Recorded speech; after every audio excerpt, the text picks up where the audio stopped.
Hey, this is Mo Lunsford at Union Grove Lumber Studios. And this is the Shed Geek. We want to welcome you to today's episode. Okay, welcome back to another episode of the Shed Geek podcast. Sounds like cloudy days in Illinois and cloudy days in Texas today, Edwin.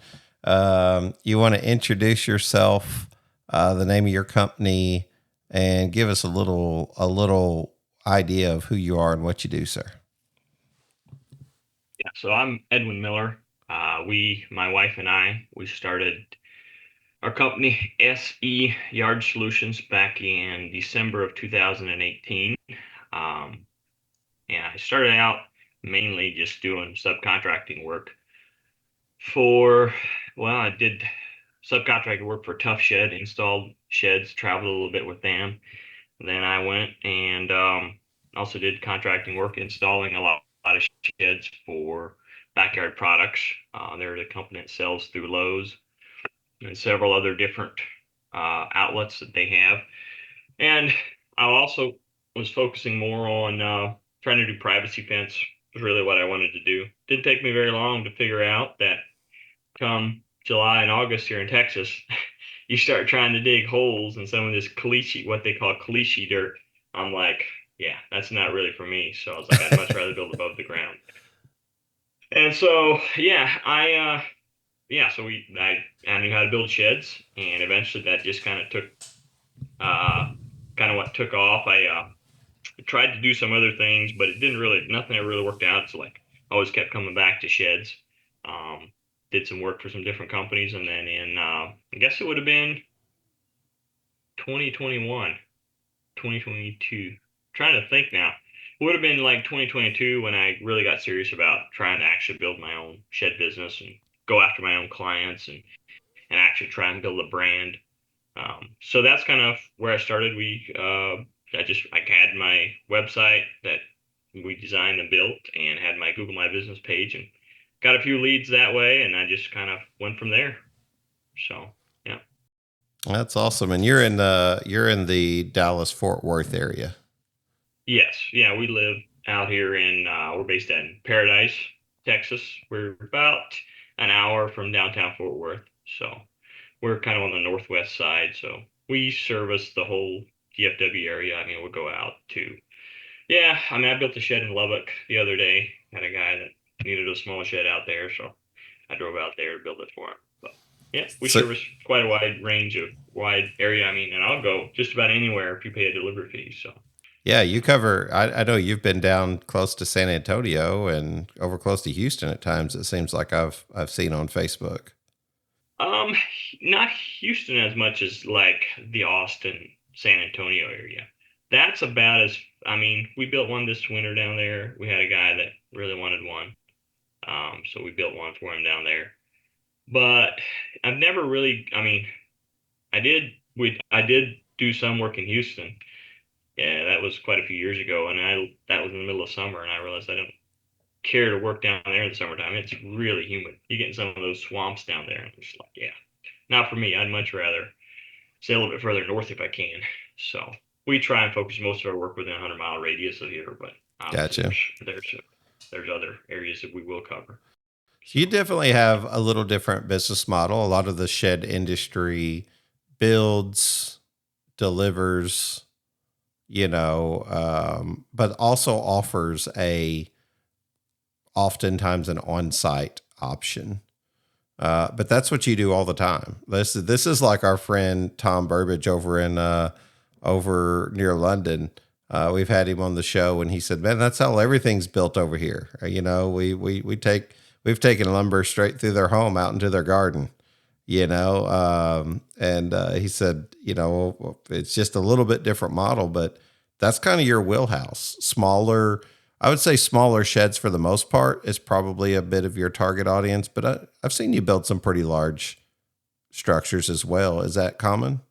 Yeah, so that is our target market. We do on-site only. We've really tried to design everything we do around being efficient around the whole on-site build model. So we'll have out here at our location in Paradise, we will kit everything and then take them out on site. Like myself, I can build the largest I've ever built by myself in a day. The shed that I kitted was a 12 by 20 that I did. It had double doors. They had 60-inch all center studs, a single door, 3 windows. That was a long, really long install day, but you can do it. And I really wanted to design it around the concept of a one-man crew being able to go out into someone's yard and build a pretty decent sized structure. That way, because most of our audience, I mean, if you live in a neighborhood, you're getting to where HOAs are regulating the size of sheds. So 80 square feet. Some people, like a lot of HOAs, don't want anything bigger than 8 by 8. I mean, 100 square feet is common, no bigger than 100 square feet. Then you're getting into height restrictions with HOAs as well. And so they tend to just be smaller. You're going to do that base model 8 by 10. A lot of people want an 8 by 10 or an 8 by 12. But we do build bigger structures. A lot of those are going to be custom. We've built 2-story structures for some folks. We do build some bigger ones, but by far and away, our target market is going to be a lot more that smaller shed. So, and that's what we've tried to optimize around efficiency, around how can we be the most efficient at being in and out of your yard with minimal disturbance to you and your everyday schedule. And so that's really where we try and differentiate ourselves, is how we can provide an incredible customer experience around getting a shed built in your yard with minimal disturbance. I lost you there for a minute, but I got you. I think I got the most of what you said there. I just lost you there just a little bit on the end. But yeah, no, that's great. With HOA, like, being a common theme in your potential clients or the majority of your clients, how does that process usually work? Do you have to contact the HOA? Is that all on the customer and they give you the specs that you have to build in? What's that process look like? So I have contacted HOAs where I have built sheds and tried to build relationships with them, but you also get most of the time, to answer your question, I do not work with HOAs on. We will provide everything that they would need to pull a permit, like in the city. And I'm like, this is typically what HOAs require. I'll have like specs with height, obviously. We have a 3D configurator that we invested in from the get-go, and that allows them to see the 3D drawings, how it's going to look, the colors, all of that. So HOAs have a good idea of what materials are used to build it and how it's going to look, how the completed product's actually going to look. So that is typically what we'll do, is we'll send them, like, they have all that information. And if they need more, we're more than happy to provide all that. But we try, like, we can design around what the HOA wants. But that's typically what the HOAs are mostly concerned about, how it's going to look. And so if you can provide drawings or 3D rendering image of how it's actually going to look, a lot of times they are willing to go with it. Okay. So we found that that's the most common way to do it, just let the homeowner. Yeah, no, that makes a lot of sense.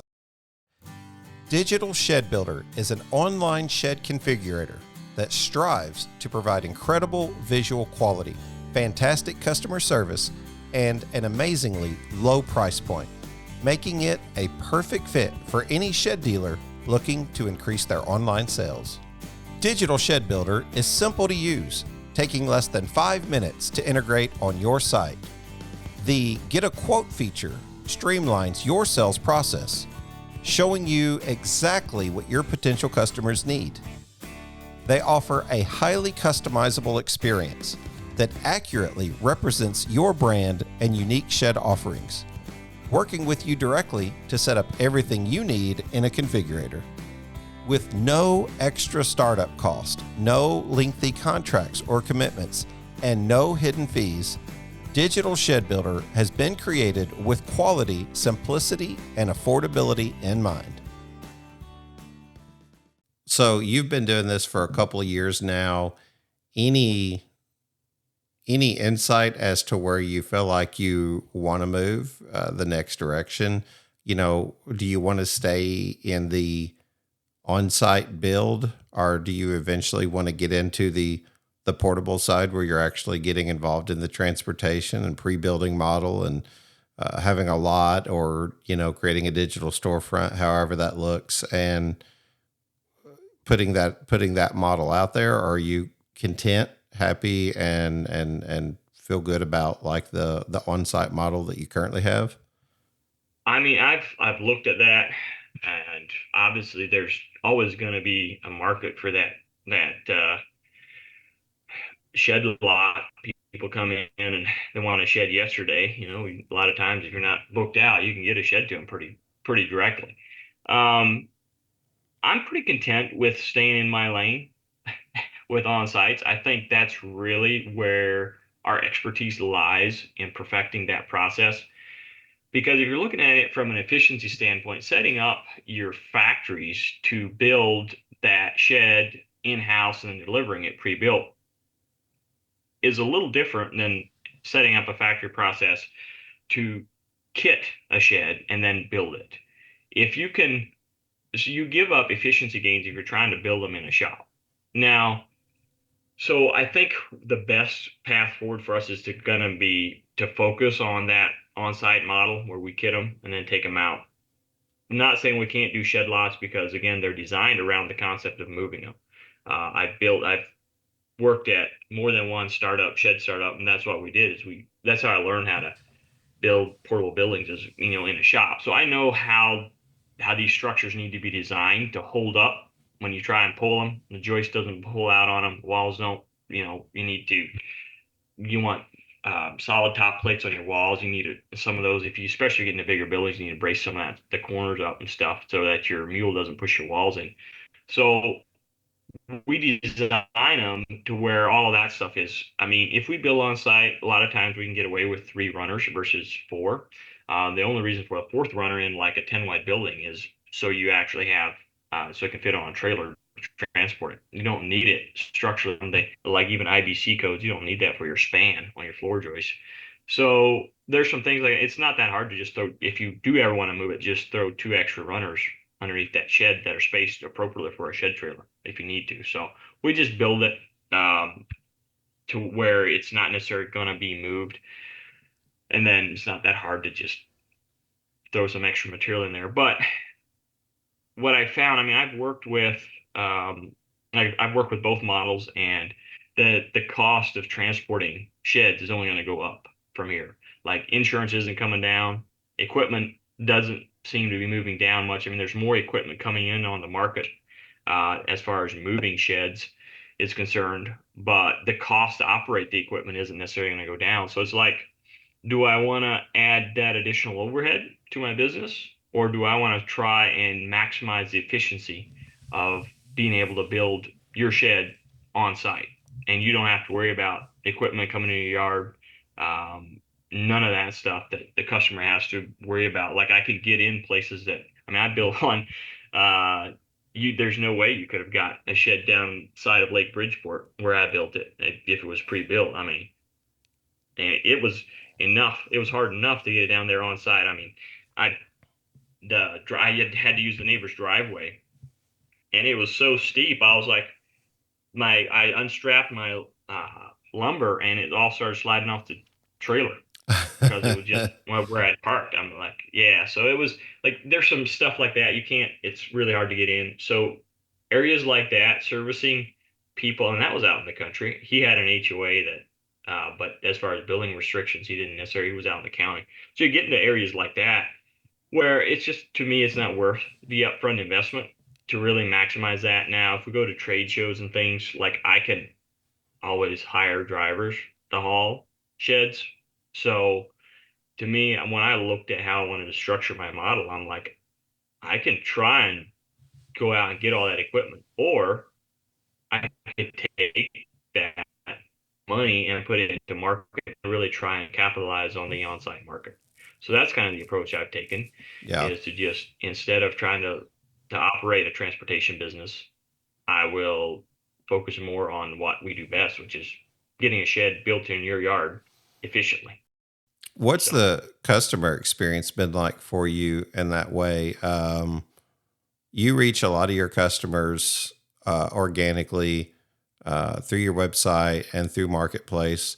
Definitely a quick shout out to our team at Shed Geek Marketing for building the SC Yard Solutions website. I certainly hope that you're happy with it, and we've obviously shamelessly plug ourselves from time to time, but we're happy to have you as a client, and definitely there's more conversations there about marketing, and we want to pursue those with you and others. But if anybody's curious, just go over and take a look at scyardsolutions.com.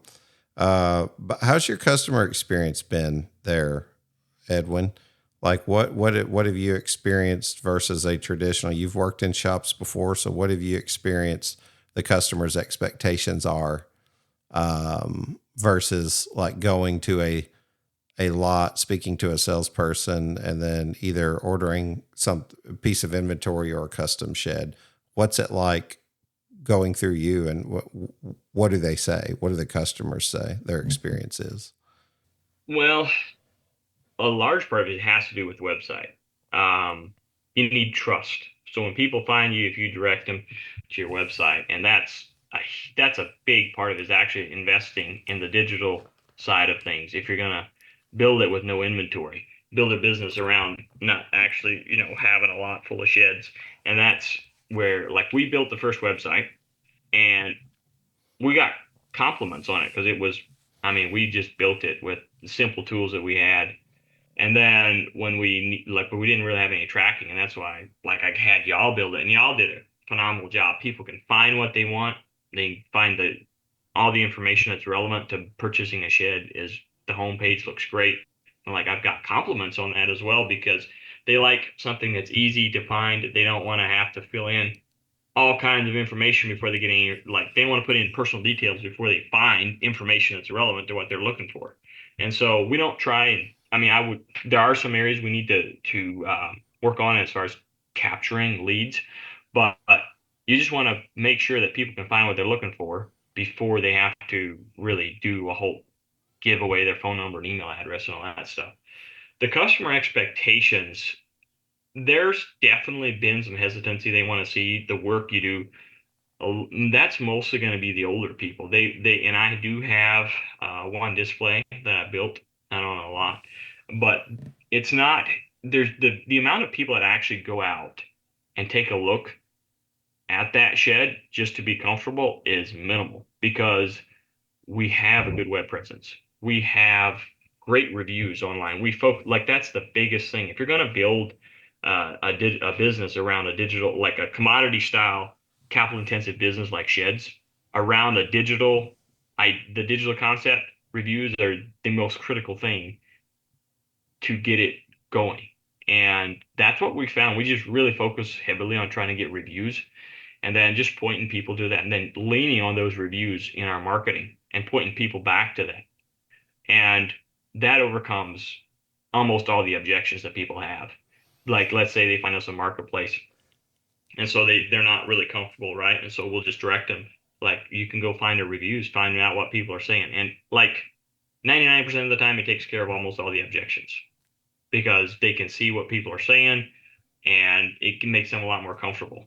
So the biggest piece of advice I have for people, if you're trying to build out like a digital business like this, is you need to get as many reviews as possible, and then just point people in that direction if they have questions about quality, about your customer service. And when you add, like, the biggest thing to get reviews is just ask for them. I mean, it's amazing how many people, like, they'll give you a review if you just ask them. So that's what we do, and that's really been the biggest key for us, If is that side of it. if reviews are so important to the business, would you agree then what we're essentially saying is that reviews are influential? That's Hmm. essentially what you're trying to get your, we try to do the same thing with the different areas that we work in, you know. with marketing, RTO, whatever it looks like. We're trying to create such a good customer service experience that they will, without being solicited, they will go and speak well on our behalf. Now, nothing wrong with soliciting, right? And I appreciate your comments here today. That means a lot. I'll send you a gift card or something. But the reality is, you want to do such a good job that you want that influence. You want your neighbor to say, "Hey, you should really use Edwin. You should really go to SC Yard Solutions." Like, and that's what you're trying to do. You're trying to, because if you ask someone sometimes and it's solicited, maybe it loses some of the value, as opposed to if it's unsolicited, right? If they just can't wait to tell people about it, and they just had such a good experience. You're trying to create that legendary customer service that Anthony Mitchell talks about there in Georgia. I love that. He said that's what we try to do every time they come through the door. Legendary customer service, and I just think that's brilliant. I mean, that's the best source of influence. That's the hottest lead you could possibly get. At iFab LLC, our passion is welding, fabricating, and design. That's why in 2015, we began to commercially market our product to the shed, portable building, and mini barn industry. Our product is primarily used to build trusses.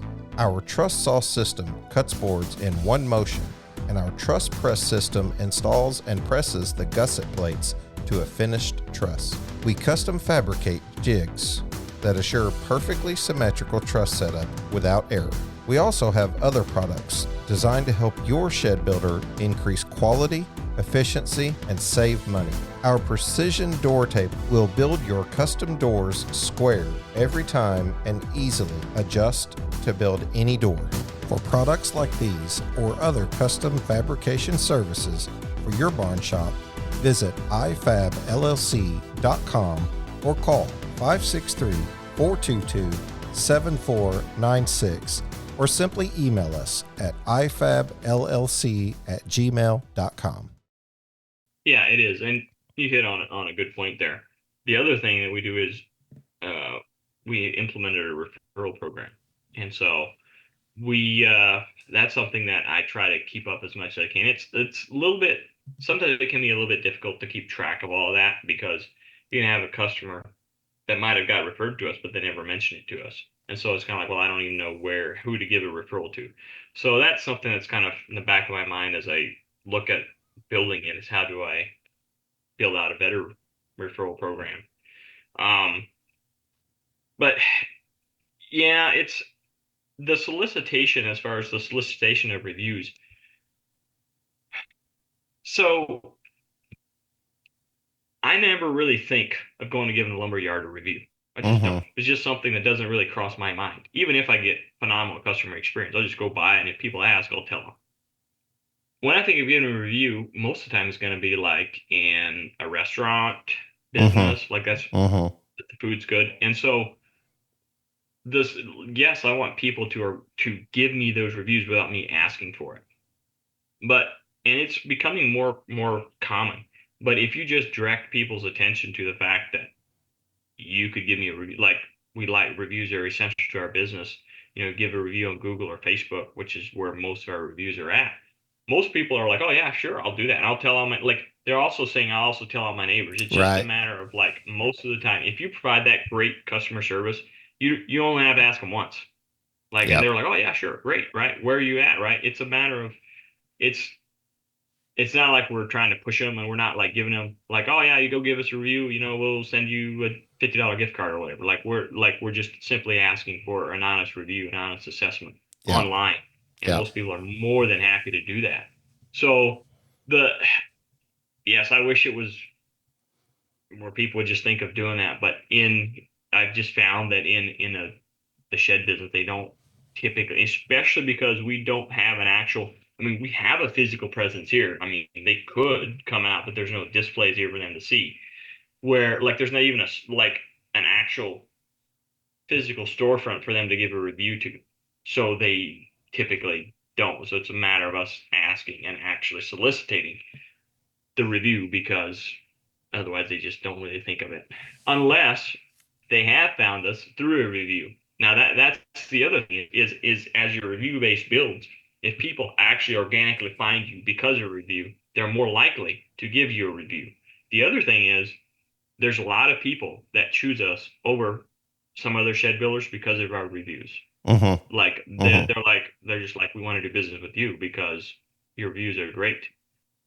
People like working with you, and then if we provide that same kind of customer, we meet or exceed those expectations, they're more than happy to give us a review as well. That's how they found us, and they Yeah. want to tell more people about us.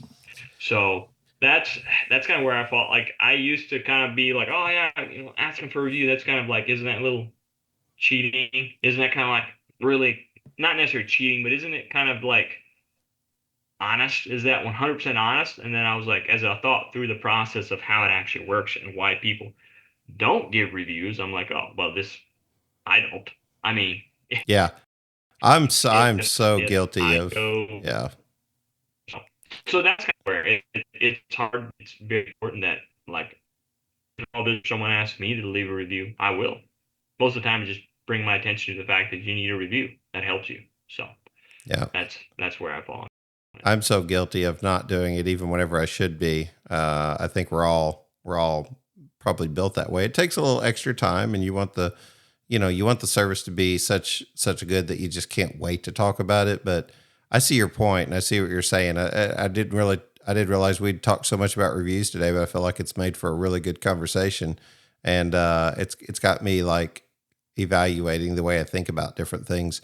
But although reviews became a hot topic, there's another topic that you're really passionate about, and I wanted to kind of bring to the audience, and it's a topic I've not touched on yet, and I'm going to admit that I'm coming in super green here. So like you're talking about someone who knows nothing about what you're discussing right now, but I want you to take it from the bottom to the top. Give me the complete run through of Bitcoin and sort of like this was is it virtual currency? Am I saying that correct? Like I don't even know. I'm so green on it. I don't pay attention to it so much. I need to learn so much about it.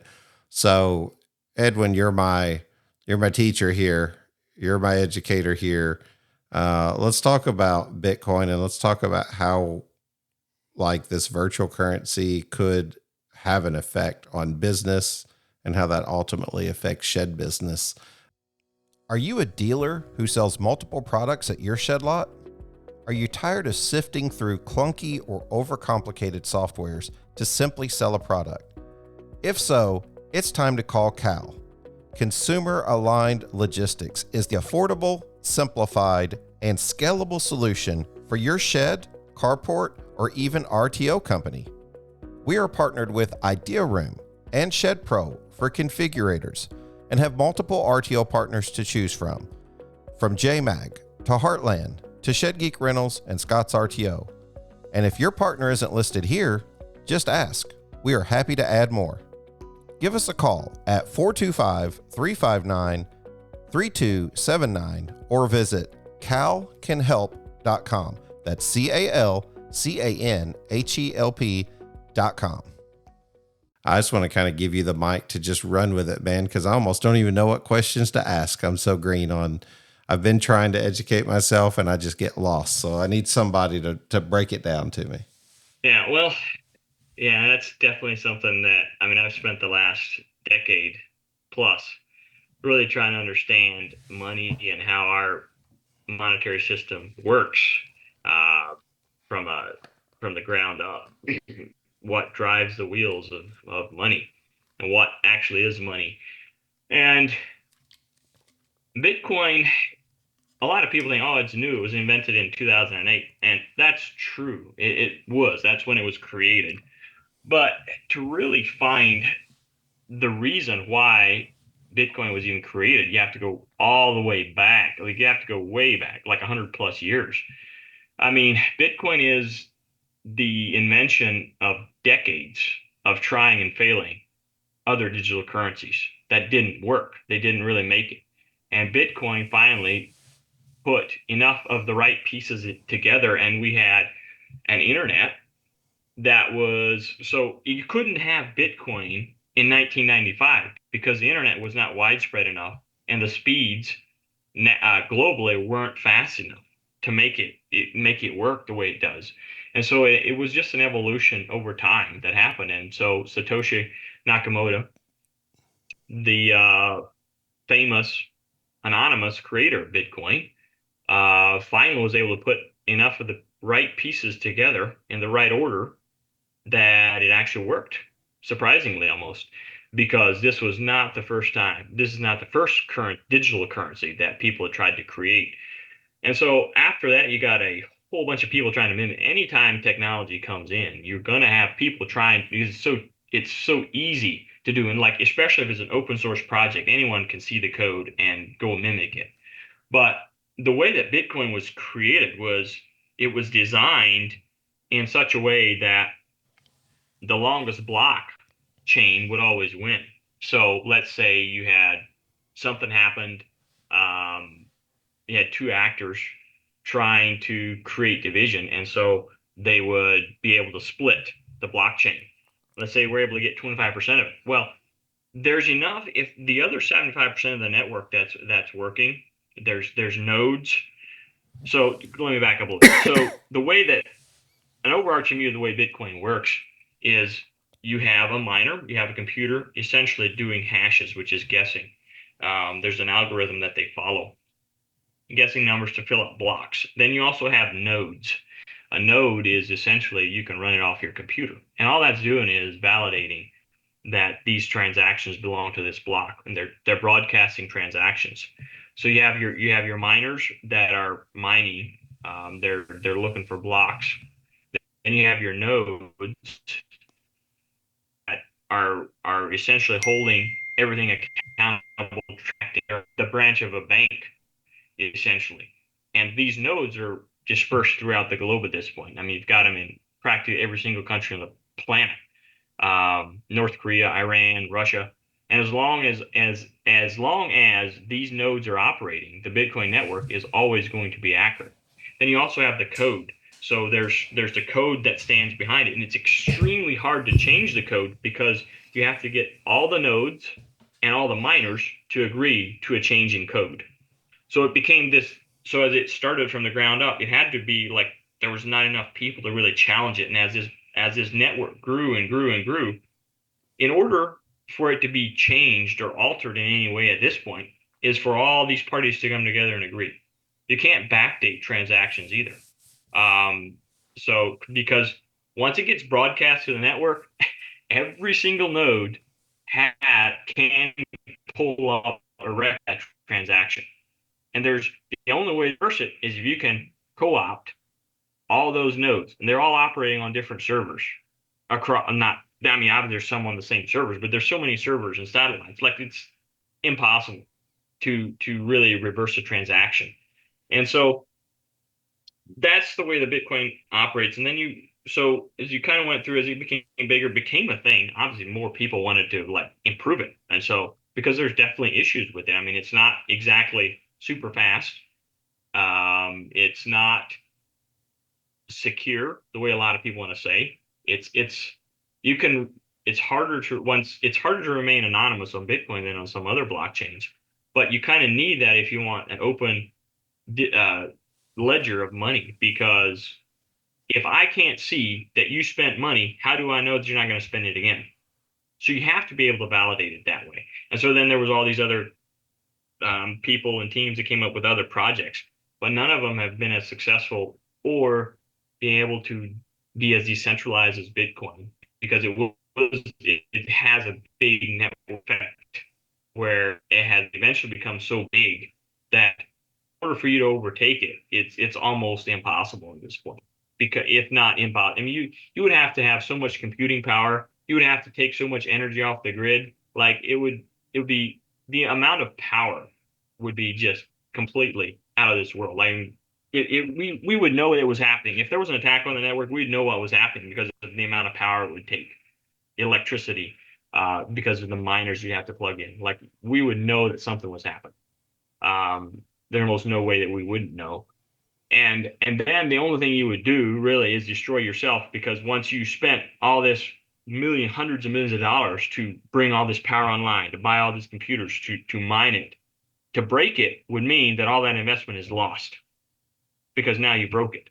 Now everybody's wealth is gone. So you're not really incentivized to spend all that money to try and break it, unless you're like some nation state, which you could. But again, I even have proof that it's really hard for a nation state to co-opt it. China tried it. Nigeria's trying it. The U.S. is essentially starting to try doing that. But all these other coins came in, and it became just like the internet boom. All these essentially they became a business that they were trying to make money off of, this idea of virtual currency. And you have Ethereum that might go somewhere, but that's not really going to be a currency. Then you have a couple of other ones that may go somewhere, but it's kind of like the dot-com boom.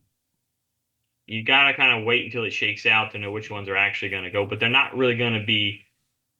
I don't think there's ever going to be any that are going to replace Bitcoin as a store of value. So it's the thing that makes Bitcoin special is the hard cap. It's the code that's encoded, the 21 million. It's all that are ever going to be made. Like if there's a digital scarcity, which is one of the things that was really really solidified with Bitcoin. We've never had that before. True, actual digital scarcity. 21 million. We know, and actually not even going to be exactly 21 million, just under 21 million because of the way the math works out. That's all that'll ever be mined. Once those are mined, it's like good luck trying to get more, because you're, like I explained earlier, you're going to have to try and get all the nodes, all the computers. The entire network has to agree to do more. And at this point, there's enough people that are going to say no to that the chance of that ever happening is so minuscule that it's essentially not even a reality.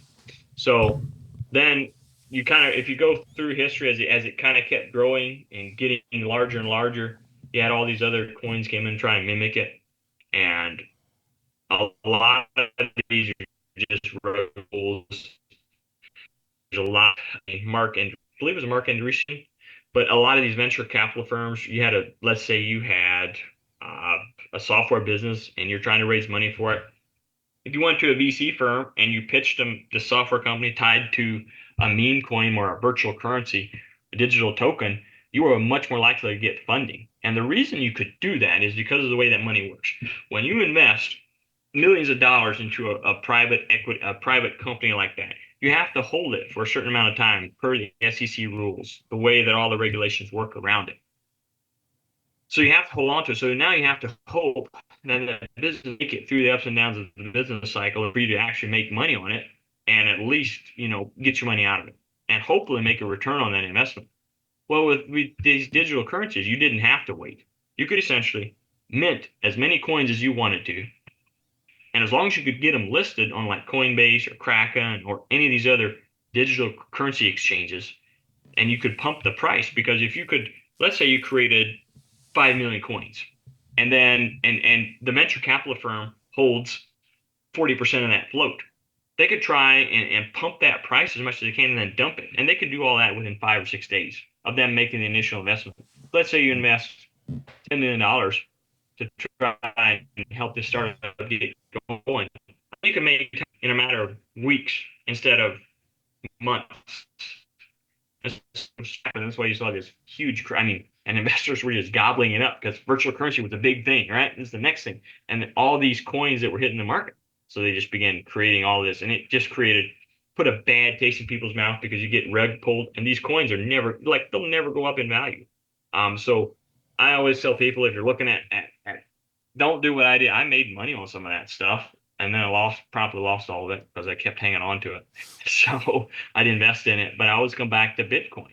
It's the only thing that it has consistently going up. You have Ethereum that's obviously hung around a little bit, but a lot of the stuff that they're doing on there is really iffy, and I don't know if it's ever going to make it, just because of the way it's designed structurally. Are you ready to elevate your shed business to new heights? Your pathway to success just got a whole lot smoother with ShedSuite's innovative marketing platform. At ShedSuite, we like to think we understand the shed industry at least a little bit. And over the last 7 years, we've been building awesome software for shed businesses. We focus first on building easy-to-use software to help you create and track orders, like the point of sale and after-the-sale order fulfillment. And now we're excited to announce our full-feature CRM, all things pre-sale, like prospecting and follow-up, all to empower your shed company to market better and sell more efficiently. Our platform empowers you with a marketing toolkit designed to amplify your online presence, engage your audience, and drive sales like never before. Enjoy the ease of conversion tracking, email marketing, centralized lead communication, and so much more. Oh, and guess what? It even comes with an iPhone and an Android app. With ShedSuite's marketing platform, crafting and deploying effective marketing campaigns is a breeze. The advanced reporting functionality allows your team to analyze real-time conversion data so you can make informed decisions and watch your business flourish. There's no better time than now to join the community of shed business owners who are scaling up with ShedSuite. It's time to turn your marketing efforts into real, trackable results. Visit shedsuite.com/marketing to get pricing, explore the features, and book a demo. ShedSuite is committed to building top quality software to empower your shed business to thrive. But I always come back to Bitcoin. I always tell people, I used to gold and silver. The way money works and why gold lost. I mean, if you look at anyone that mines gold, that transacts in gold, they'll tell you the largest thing or the largest expense to actually hold gold is the security of it. So let's say you own a gold mine somewhere in South America. You mine it. That's getting it out of the ground is expensive. But one of the larger aspects is once you have it, how do you transport it? Because whoever has it, possession is 9/10 of the law. So now you need to invest in security to actually transport it. So if you take that to a personal level, that's also the same experience on a personal level. I mean, let's say China invades the US and I'm in a border state. They could. I don't think they're going to come here, but they could, right? I mean, in the face of an invading army, I can't take out my real estate and move it with me to South America or Canada or whatever. I could take my gold, but who wants to lug, suitcases that are weighing 500 pounds around when you don't know whether you're even going to be able to have reliable transportation? So or if you have a digital store value, you remember 12 words, you can literally walk across the border and no one knows you have it. And there's the way that it's going to affect business. So one example I have of Bitcoin, how Bitcoin can help is, I don't think I'll ever forget this story. I was building a shed for a customer out in East Texas, and he does some real estate investing, and has some other investments. And he was telling me about his friend has a lumber company, owns a lumber yard, and a lot of these, they'll carry a 60-day note, and that's what he had a lot of credit extended to his contractors. Well, for some reason, his bank account got mixed up and the FBI seized it, essentially flagged it as a terrorist account. They locked it, froze his assets, boom, shut down. He could not operate his business because he had no money. He couldn't pay his suppliers. He couldn't keep extending credit to his contractors because he didn't have access to funds. So he needed to take out a loan. So my customer said he knew he was good for it, and he knew he didn't do it, that he wasn't, affiliated with a terrorist organization, so he lent him the money. And obviously it all cleared up. But now, that account got flagged. Now, any bank that tries to touch that account without getting clarification is going to have questions because there's all these red flag laws. So your account, now that account is tainted, and that guy, like his social security number is tainted, like everything. If he had a way to at least pay off his suppliers outside of the financial system, let's say Bitcoin, because Bitcoin, it's been proven they can't stop Bitcoin from actually moving. If you do it right, China tried it. The US, an interesting story, side note, I had some Bitcoin on a software wallet that the founders were definitely doing some questionable things as far as what they were pitching, and they were operating within the guidelines that FINRA and the powers that be put out for essentially banks, or not necessarily banks, but the guidelines that they've kind of said, if you do this, like, you're not doing criminal activity. Well, they were kind of admitting to the fact they knew there was probably some money laundering going on their platform. So anyhow, they got arrested. This happened a couple of weeks ago. I had some money left on that account. The FBI seized the servers, but because I had set it up right, I still have access to my funds. At least some. Now, I'm not going to get into the technical details. There are some funds on there that I still don't have access to them because of the way I had them, the technical details. I had them in a whirlpool, and that essentially just takes your UTXOs and combines them into one. Takes multiple UTXOs, multiple small transactions, and bundles them up. And so that, because of the way that they had their system set up, I don't have access to those yet. I'm working on all that. But the rest of the coins, like, I have full access to them because it operates outside of their jurisdiction. They can't stop it from happening because there's, I don't know how many hundreds of thousands of computers, how many hundreds of thousands of nodes around the globe that are transacting that, yes, this transaction happened, and this wallet still holds these keys, still holds these coins because they haven't moved. So, but that's just one story of how it affected you. But I had, and the reason that I'm bringing it up is because I saw where recently a shed industry said now accepting Bitcoin on Facebook, or I don't remember where I saw it, but I thought, wow, that's interesting. It's at least interesting enough that I feel like there's a conversation there, and surely there's somebody that knows a little bit about the details of this.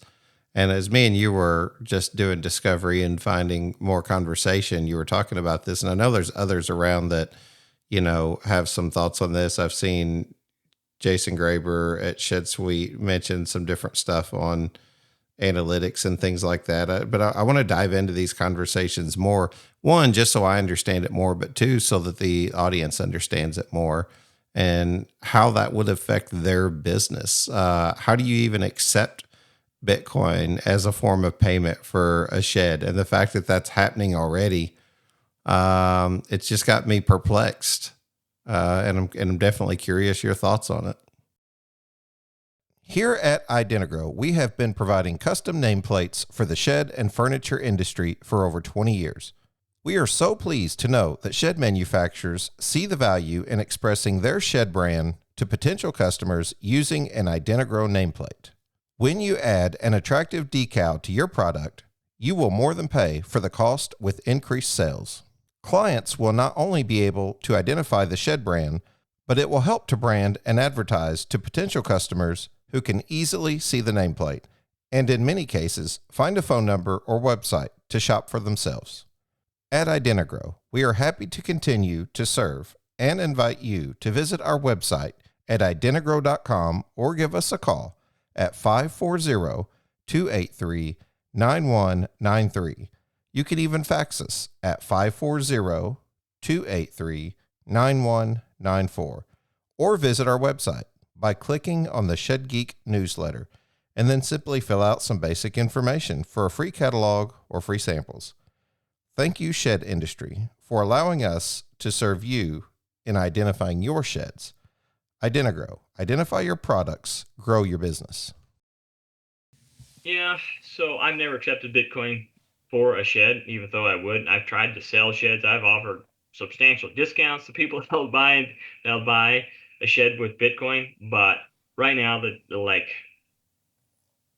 the tax implications of doing that in the U.S. are so onerous that it's probably not going to happen because you get taxed on any capital gains. So let's say I buy Bitcoin at 30,000, it goes up to 60,000, and I use that to buy a shed. I have to pay capital gains tax on that anytime. If I use those funds to pay for a coffee for $5, I have to pay capital gains tax on the $5 I just spent. So it's really onerous to actually do that here in the States.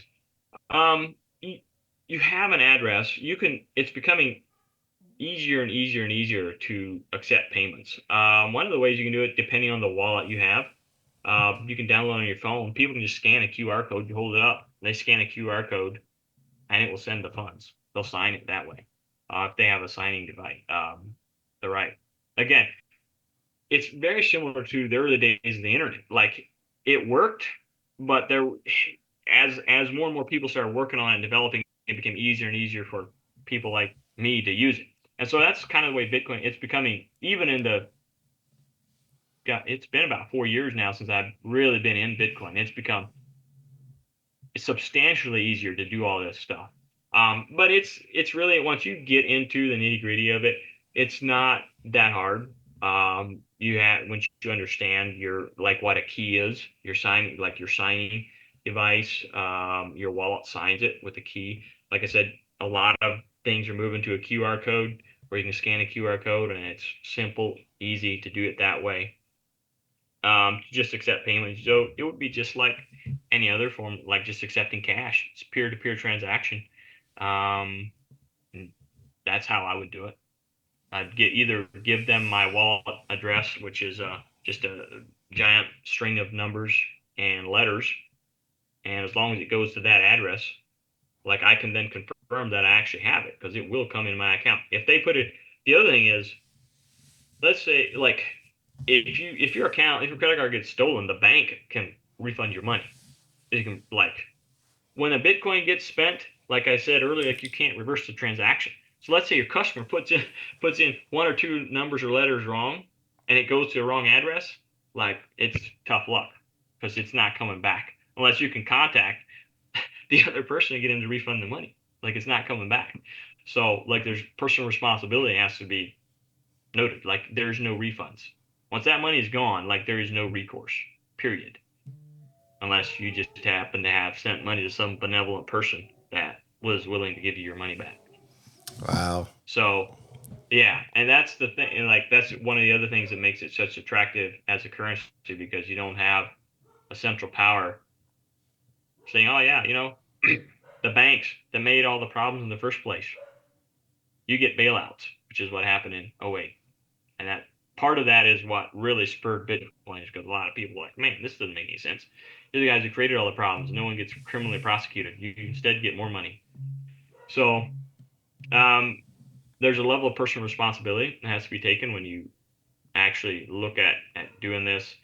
One of the other examples of Bitcoin, if you have time, that I wanted to give real quick that could affect all of us on a personal level, Yeah, go for it. is this actually happened to someone that I was listening to a podcast recently. We're talking about like so hackers are really starting to target a lot of prominent Bitcoiners because they know if they can get the transactions to go through, like there's no recourse.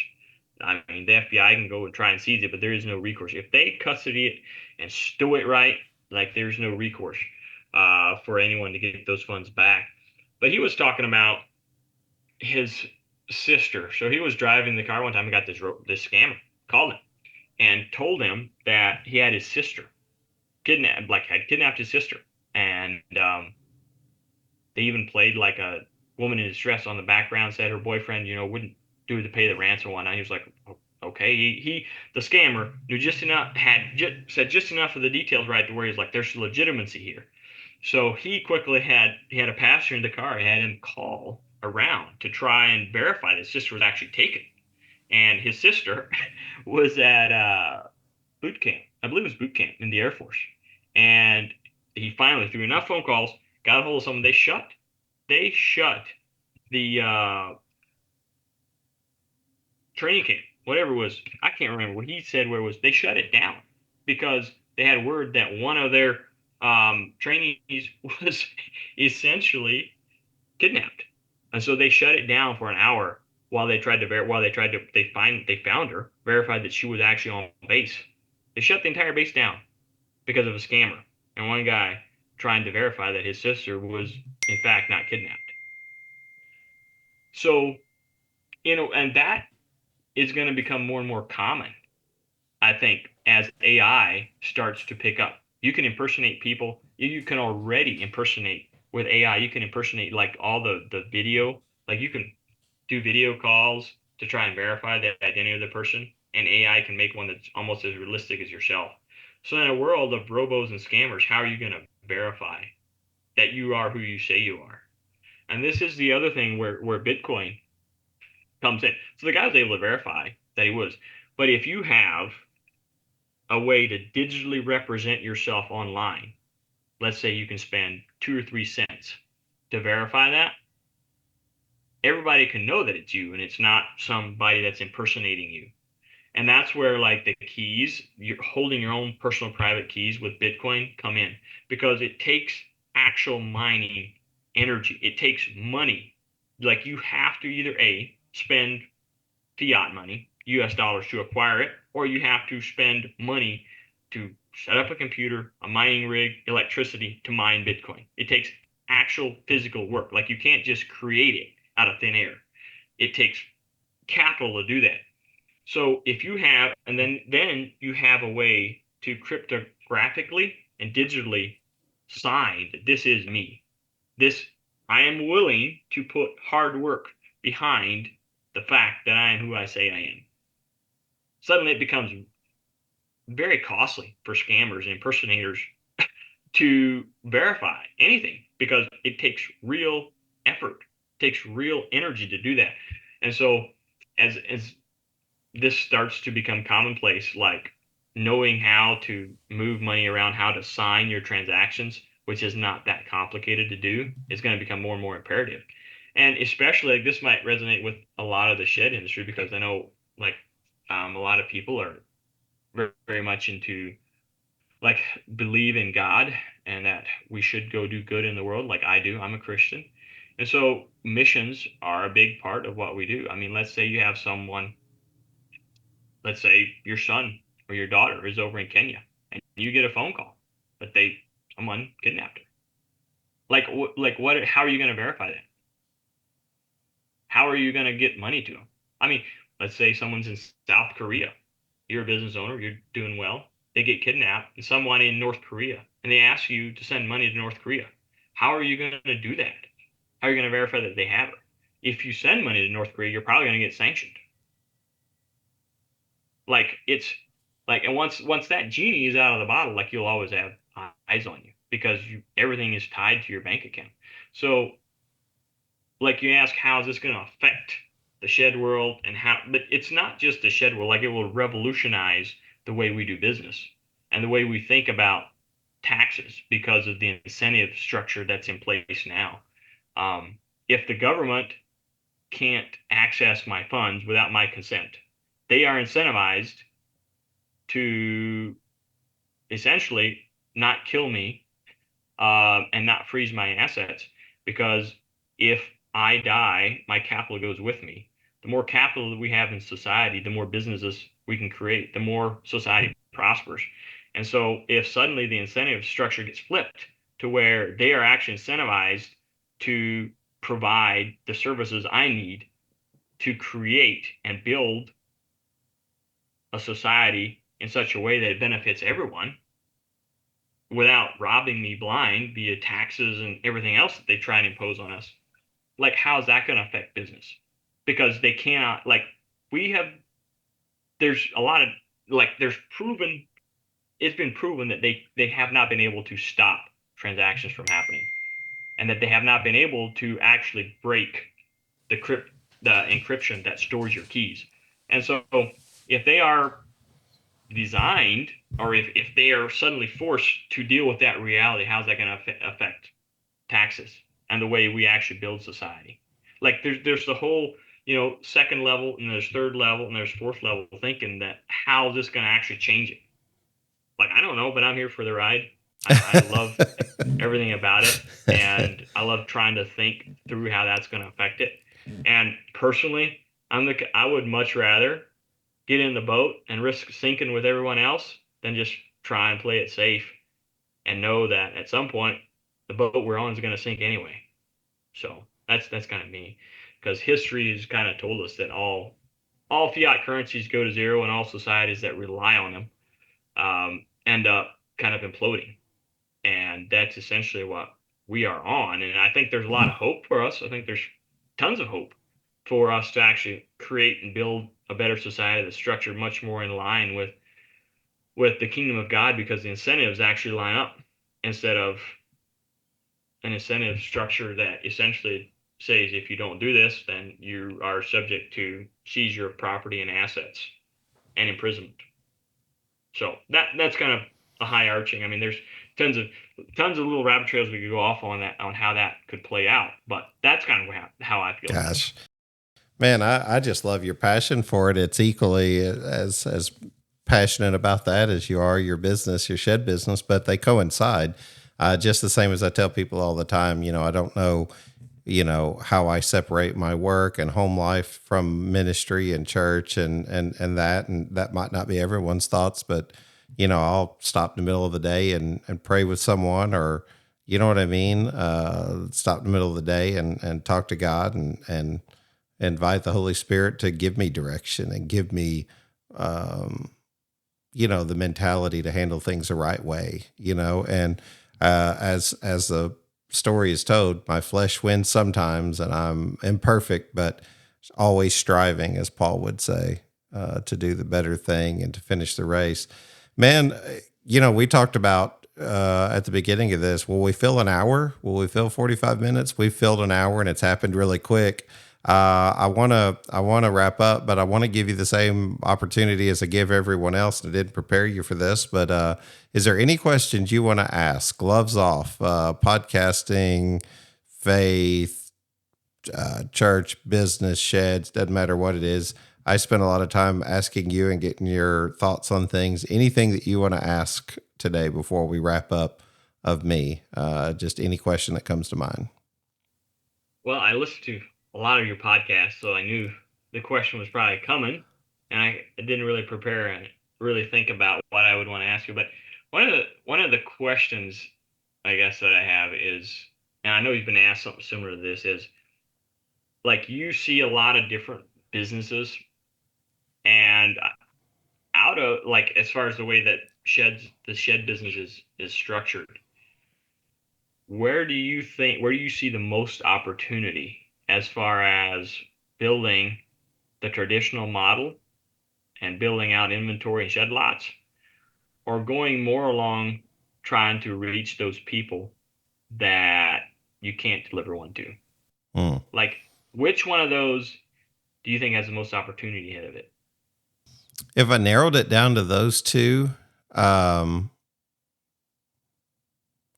would say, gosh, there's really good opportunity in both.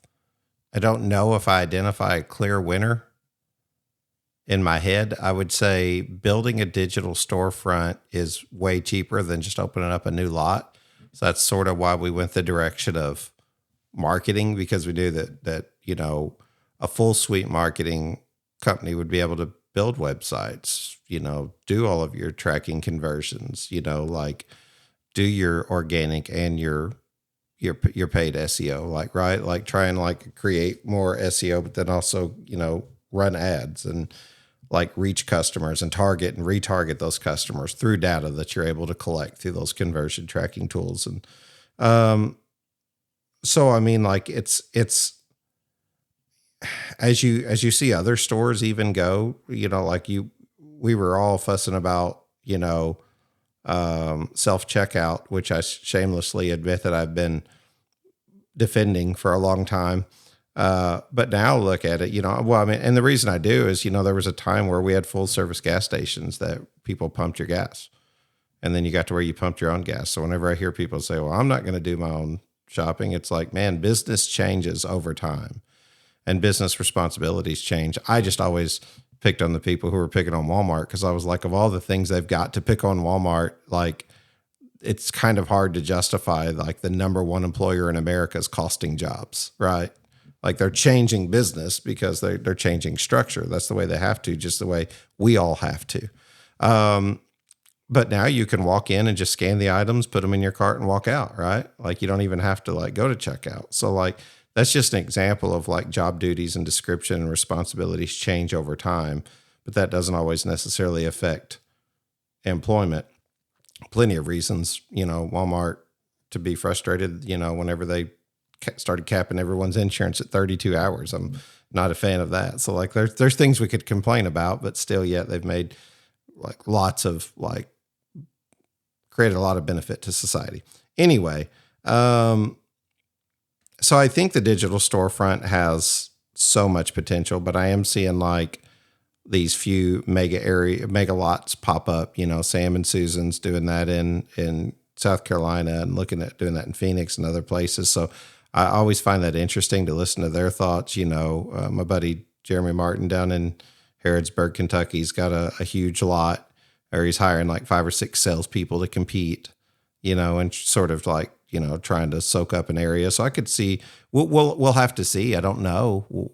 We'll have to see how those things play out.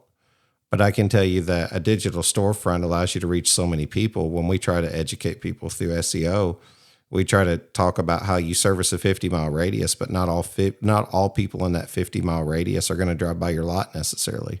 Or if you do 100 miles, there's some people in DFW that's not going to drive down to Waco, but that person in Waco might be able to reach the people in DFW with a good online presence. Travis Beachy's doing a great job with TikTok down there.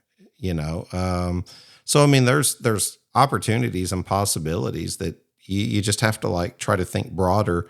And like, I don't want to say gone are the days that you can just build a shed and set them out front in your house and sell them, but gone are the days that that's the only opportunity, because there are people investing in digital assets that are figuring it out. And I kind of feel like those, they'll have more opportunity. I'll say it that way, by creating that digital storefront and trying to reach customers. I mean, we just had a conversation with somebody the other day about getting away from the dealer and manufacturer RTO approach and going to direct to consumer with the RTO approach.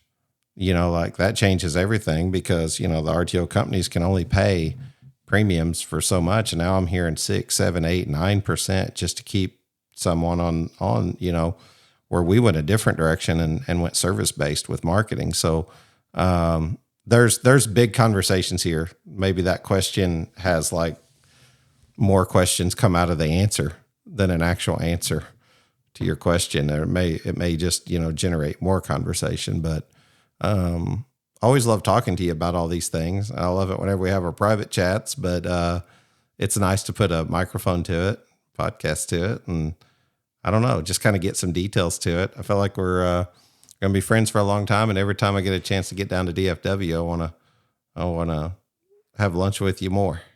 So yeah, absolutely. Anytime you're in the area, feel free to swing by.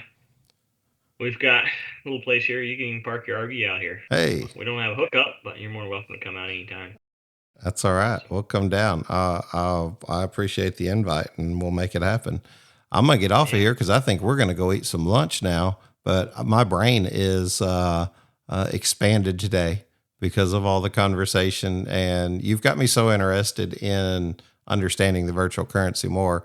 We may have to have a conversation that's just about that sometime, so that I can understand more and see where opportunity lies there. So, yeah, well, I mean, in closing, real, like, if I may. Sure. One of the things I just encourage people is just get started.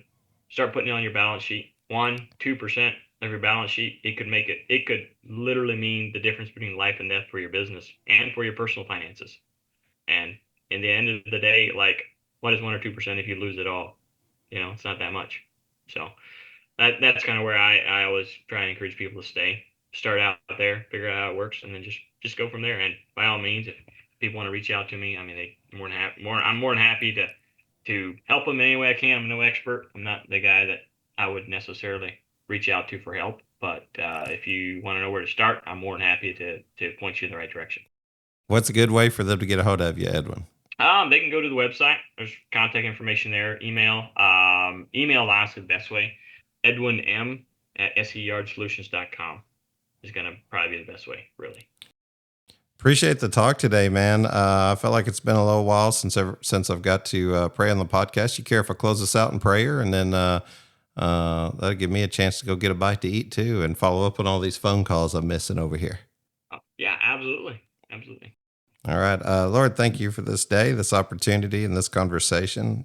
Thank you for all of our blessings that you've bestowed upon us. Help us to be good stewards of all that you've challenged us to do and trusted us to do. Give us the strength to grow through it and not just go through it. Give us the strength to meet the challenge and embrace the difficulties. The conversations that happened here today, I ask that you'd bless them, bless somebody, and some conversation that Edwin might have with them should they choose to call. Thank you for giving him a heart in this area and just his conversation overall. And we thank you for his business, Lord. It's been a blessing to us to be able to serve him and to be able to serve others, and ask that you'd keep us in that mindset in all that we do, and trying to be a servant in every area. Just thank you. Thank you for your son that you sent to die for our sins. And we give you all honor and glory in Jesus' name. Amen. All right, man. I will talk to you soon. You have a blessed one. You too. Thanks, Edwin. Hey, this is Mo Lunsford in sunny Union Grove, North Carolina, and we want to say thank you to all the guests and listeners.